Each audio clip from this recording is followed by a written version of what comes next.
Hey, welcome back to another episode from Life for Living Well.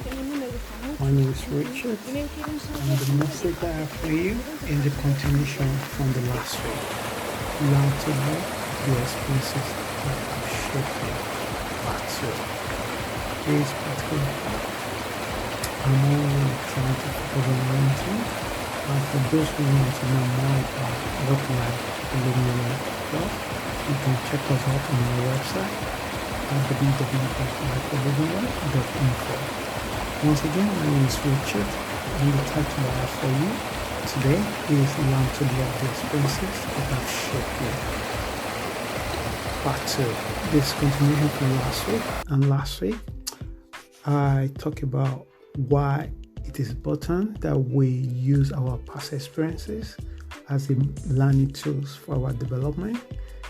But this week, also follow up on that particular part of from last week.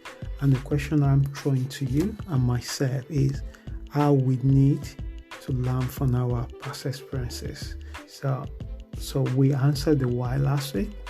This week, we look into how can we do that and what will happen when we actually do that. So this week, I'm looking into one particular area that come to show for those who have embraced their life experiences to become not just a one-off or two-off, become the tools that they allow them to grow. They show resilience in terms of difficulty, resilience in terms of setback, resilience in making their aims, purpose, and goals fulfilled. It's Muhammad Ali that once said that the toughest opponent is the one that never give up. And you don't just arrive to that level. It comes to learning from your own past experiences and make you feel like you can do it. So let's get started. So when you learn to embrace lessons your experiences have taught you, one obvious trait that will show in your life is formidable resilience. People that come to be in contact with your environment, they will pick this up from how you do things, who you are, and how you embrace changes. It's not only that. People of this caliber, they are transcending their experiences to self-development in their attitude and in their character. They are kind of people that they see most things in their life as half cup.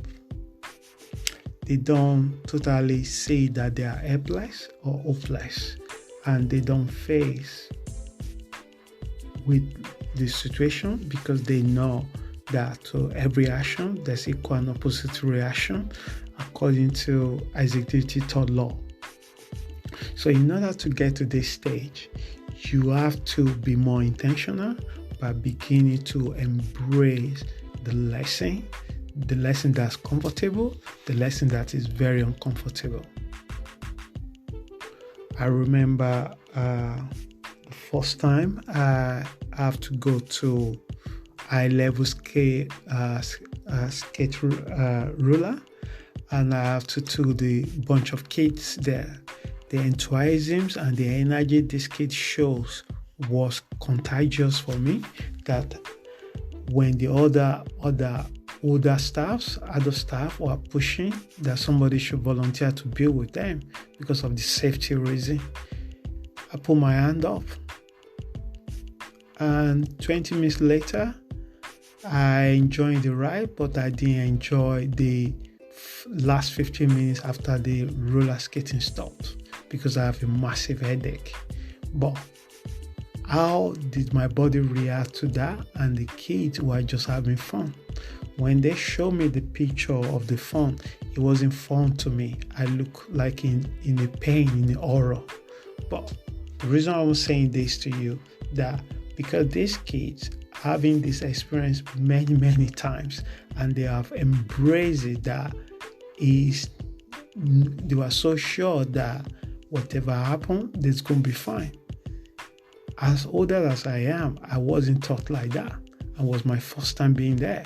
And I thought that, why did I put myself through this? But until I try it again, and it become ease for me.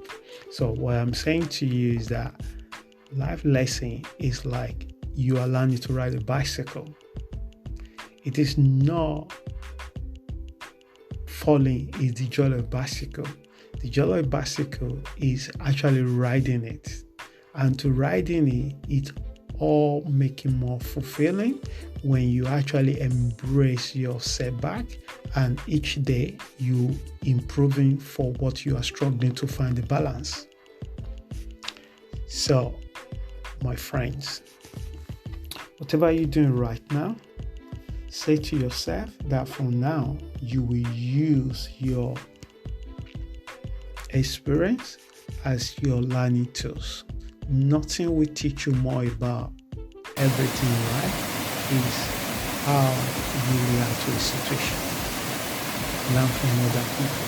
Sometimes when people will come to your life, that they are not meant to be in your life forever, but they are meant to show you or taught you some lesson. Sometimes validating how far you have come. Because sometimes you might say you know something until you sat for the exam, and if you did well in the exam, then you know you are sure of knowing it. So all these tests will come in so many different ways. If you think you are a very patient person, try to live and stay for a few hours with a family member that know how to get your button. So how do you develop resilience? Is to embrace your experiences, and what will come out when you embrace your resilience is when you embrace your life lesson is resilience. You begin to attune that impermanence of everything. You become aware of it, that the tough time never lasts, but the tough people do.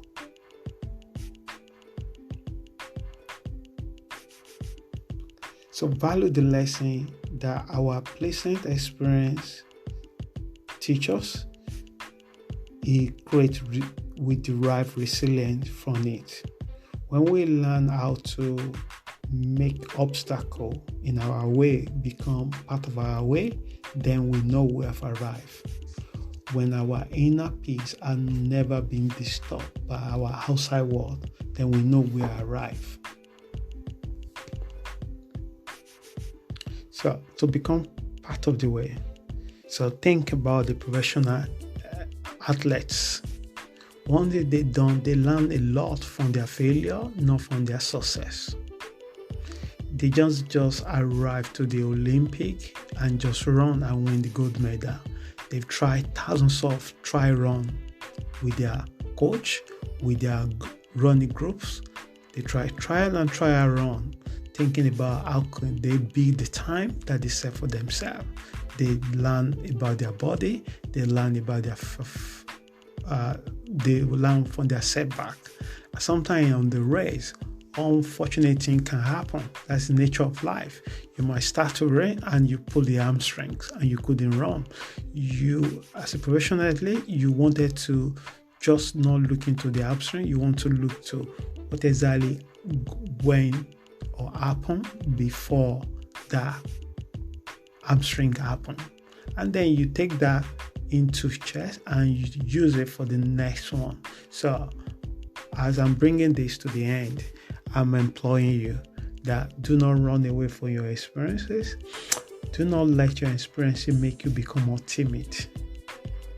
Let your experience empower you. Let your experience make you a better person. Let your experience derive the joy and pleasantness out of it for you. So I'll bring this to the end, and I hope this particular podcast helps someone. If you do have any question, please feel free to write to me at liveforlivingwell.info. Once again, my name is Richard, and thank you, and have an amazing week. Thank you.